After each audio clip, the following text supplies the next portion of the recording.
বাড়িতে বসে রাম মন্দিরের প্রসাদ পেতে চান, সেই ব্যবস্থাও করেছে রাম মন্দির কর্তৃপক্ষ।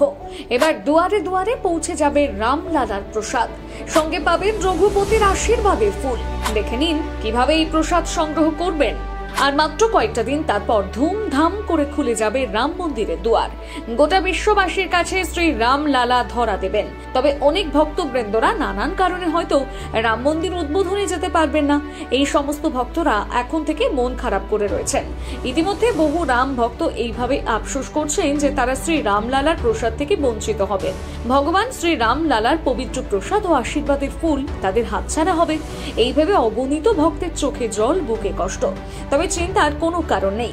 সেই সমস্ত ভক্তরা যারা অযোধ্যা রাম মন্দির উদ্বোধনে উপস্থিত থাকতে পারবেন না, তাদের সবার কথা ভেবে দুর্দান্ত পদক্ষেপ নিয়েছে রাম মন্দির কর্তৃপক্ষ, যা শুনলে আনন্দে লাফাবে সমস্ত রাম ভক্তরা। রাম মন্দির কর্তৃপক্ষের তরফে জানানো হয়েছে, যারা যারা মন্দির উদ্বোধনে অনুপস্থিত থাকবেন তাদের জন্য বাড়ি বাড়ি প্রসাদ পাঠিয়ে দেওয়া হবে। আর এই সম্পূর্ণ প্রক্রিয়াটি বাস্তবায়ন করবে বিশ্ব হিন্দু পরিষদ কমিটি।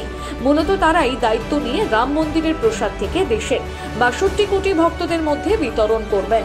তবে এই কাজটি নভেম্বর থেকে শুরু হয়ে গিয়েছে, যা দফায় দফায় রাম মন্দির উদ্বোধনের আগে পর্যন্ত চলবে। এর জন্য তারা একটি কর্মসূচি চালু করেছেন, যার নাম অক্ষত কলস কর্মসূচি। এই কর্মসূচির আওতায় দুভাবে প্রসাদ বিতরণ করা হচ্ছে। প্রথমত, রাম মন্দিরের সঙ্গে যারা প্রত্যক্ষভাবে প্রথম থেকে যুক্ত ছিলেন তাদের মধ্যে যারা আসতে পারবেন না, তাদের জন্য দায়িত্ব সহকারে প্রসাদ পাঠিয়ে দেওয়া হচ্ছে। আর দ্বিতীয়ত হলো, রাম মন্দির নির্মাণের সময় চাঁদা সংগ্রহের জন্য রাম মন্দির কর্তৃপক্ষ বহু মানুষের কাছে পৌঁছেছিলেন।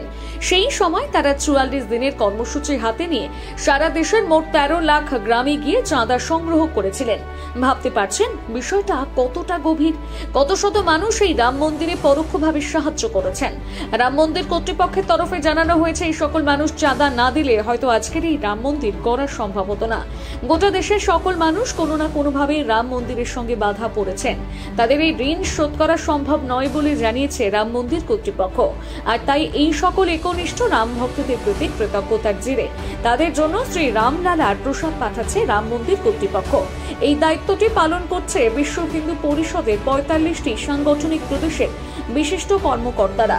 ইতিমধ্যে ৪৫টি সাংগঠনিক প্রদেশের বিশিষ্ট কর্মকর্তারা রাম মন্দিরে প্রসাদ সংগ্রহ করে নিজ নিজ এলাকা এবং বিভিন্ন স্তরে যে প্রসাদগুলোকে বিতরণ করেছেন, প্রসাদগুলো সেখানেই রয়েছে।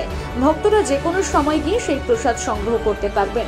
এই কাজটি রাম মন্দির উদ্বোধনের আগে সেরে ফেলা হচ্ছে, তার কারণ উদ্বোধনের দিন কর্তৃপক্ষের দায় দায়িত্ব অনেক বেশি থাকবে। ফলস্বরূপ এই কাজটি স্বয়ং সম্পূর্ণভাবে হয়ে উঠবে না, তাই আগে থেকেই প্রসাদ বিতরণের ব্যবস্থাটি করে রাখা হয়েছে।